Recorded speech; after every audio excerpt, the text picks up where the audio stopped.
This is my curriculum and instruction unit project. The student I chose to work with was my 6-year-old cousin who is currently in kindergarten. The image I used was of a crane standing alone in a small body of water with ostriches walking near the top of the photo. These ostriches were only photographed from the bodies up and lacked heads. I chose this image to relate to the standard 2.4.1. Observe and identify external features of plants or animals and describe how these features help them live in different environments. This activity was originally designed for my cousin who is in 3rd grade. However, at the last minute, some issues arose and I was unable to use him in my video. Instead, I did my activity with his 6-year-old stepsister. This difference in age took away a little bit from the discussion since she is significantly younger than her stepbrother. However, I did my best to alter the questions to meet her level of understanding. What do you think this is a picture of? There's some birds, some little bird right there, some grass, and some big birds and one little bird of those. Those birds are walking. That bird's just standing looking over there. There's his reflection. Those are everybody else's reflections.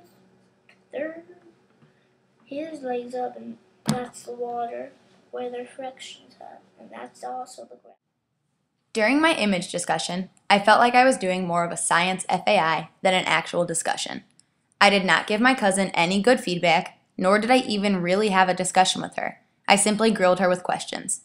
That is definitely something I need to improve on in the future when doing activities like this. What I want you to do is when you look at this, I want you to draw on this paper either another animal you think might be in the picture, or you can finish these, because see how their heads kind of got cut off in the picture? So can you finish one of them and then draw something else that would be another kind of bird or another animal you think might live there? The drawing activity went better than expected. Originally, assuming I was going to be using my 9-year-old cousin, the drawing activity was going to consist of finishing the ostriches since their heads had been cropped out of the photo. However, since my 6-year-old cousin did not even know what these birds were, I altered the drawing activity slightly. I simply had her draw the entire bird. I gave her the option between markers, crayons, watercolors, pastels, and colored pencils. Obviously, like most 6-year-olds, she chose the markers. I think her decision to use the markers changed the outcome of the drawing activity a little bit. The pack of 12 markers I gave her to use was not going to allow her to use colors that would be realistic and actually representative of the ostrich. That is definitely something I need to consider in the future when doing activities such as this. Drew him like that. What made you draw him like that? Cause I think, he's kind. I have no idea why I draw him like that. Okay.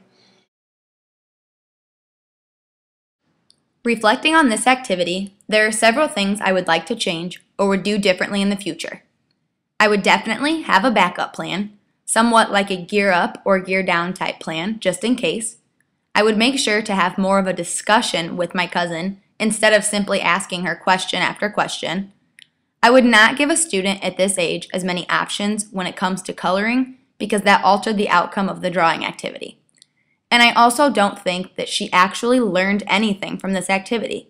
Since I had to change much of my original plans at the last minute, I don't think there was really any educational value happening in this video. Instead, I think it was just my cousin trying to help me with my assignment.